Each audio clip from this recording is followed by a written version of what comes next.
চট্টগ্রামে গত দুদিনের প্রবল কালবৈশাখী ঝড় ও ভারী বর্ষণে বিপর্যস্ত জনজীবন। এই দুর্যোগপূর্ণ মুহূর্তে চট্টগ্রাম সিটি কর্পোরেশনের মেয়র ডক্টর শাহাদাত হোসেনের নির্দেশনায় এবং ৯ নং উত্তর পাহাড়তলী ওয়ার্ডের কাউন্সিলর পদপ্রার্থী জহিরুল হক টুটুলের উদ্যোগে আকবর্ষ থানা এলাকায় সাধারণ মানুষের পাশে দাঁড়িয়েছে মানবিক সহযোগিতা সংগঠক।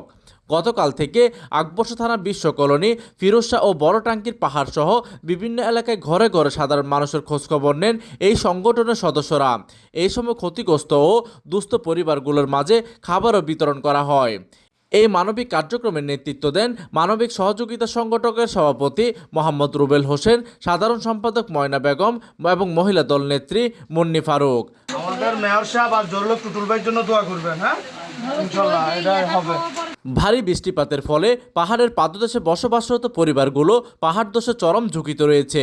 যে কোনো ধরনের প্রাণহানি ও দুর্ঘটনা এড়াতে সংগঠনের পক্ষ থেকে পুরো এলাকায় মাইকিং করে জনসচেতনতা সৃষ্টি করা হয়। ঝুঁকিপূর্ণ স্থানে বসবাসকারীদের নিরাপদ আশ্রয়ে সরে যাওয়ার জন্য বিশেষভাবে অনুরোধ জানানো হয়। চট্টগ্রাম সিটি কর্পোরেশনের মেয়র মহোদয় ডাক্তার শাহাদাতের নির্দেশনায় ৯ নম্বর ওয়ার্ড কাউন্সিলর পদপ্রার্থী জহুরুল হক টুটুল ভাইয়ের উদ্যোগে আমরা আপনাদের মানবিক সহযোগিতায় নিয়োজিত।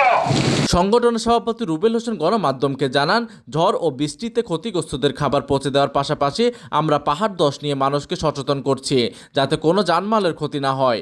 বিপদগ্রস্ত মানুষের পাশে দাঁড়ানোর এই উদ্যোগে সাধুবাদ জানিয়েছে স্থানীয় বাসিন্দারা।